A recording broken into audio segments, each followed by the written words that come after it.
ইউনুস তুমি সাবধান হও, আমার চিন্ময় বউকে তোমাকে নিঃশর্ত মুক্তি দিতে হবে। ফারাক্কার বাঁধ খুলে দিত আমরা বাধ্য হব, তাতে বাংলাদেশ যদি বেঁচে যায় তাতে করে আমাদের কিছু আসে যায় না। বর্তমান সময়ে বাংলাদেশের যে ঘটনা ঘটেছে, আমার চিন্ময় প্রভুকে যে অসুরকুলেরা অ্যাটাক করেছে, তাকে যারা হরিনাম সংকীর্তনের জন্য যে জেলবন্দি হতেছে, সেই জেলবন্দির বার্তা আমরা দিতে চাইছি হরিনাম সংকীর্তনের মধ্যে দিয়ে।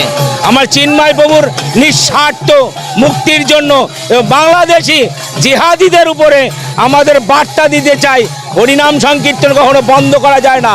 যে শুরু করেছিলেন 539 বছর পূর্বে আমার মহাপ্রভু, যে নদিয়া নগরে হে কাজী তুমি সাবধান হও, তা আমরাও আজকে এখান থেকে বার্তা দিতে চাই, হে ইউনুস তুমি সাবধান হও, আমার চিন্ময় বউকে তোমাকে নিঃস্বার্থ মুক্তি দিতে হবে এবং বাংলাদেশের কোনো মন্দির অ্যাটাক করা যাবে না। শুধু তাই নয়, সেখানকার সমস্ত সংখ্যালঘুদের সুন্দর নিরাপত্তা দিতে হবে।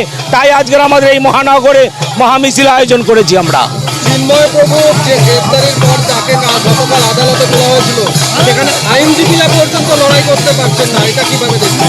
আইনজীবীরা যে লড়াই করতে পারছে না, সেখানকার মৌলবাদী যে আইনজীবীরা, তাদের বিরুদ্ধে আমরা সবার হতে চাইছি। এবং শুধু তাই না, আগামী দিনে যদি এই ধরনের ঘটনা ঘটতে থাকে তাহলে আমরা বৃহত্তর আন্দোলন এবং বাংলাদেশ টোটাল যে ভারত থেকে যে খাবার দিয়ে শুরু করে যে সমস্ত সাহায্য আমরা করে থাকি টোটাল বন্ধ করে দিতে বাধ্য হব এবং ফারাক্কার বাঁধ খুলে দিত আমরা বাধ্য হব, তাতে বাংলাদেশ যদি বেঁচে যায় তাতে করে আমাদের কিছু আসে যায় না। আমার নাম শ্রীবাদ ভোলানাথ দাস মহারাজ।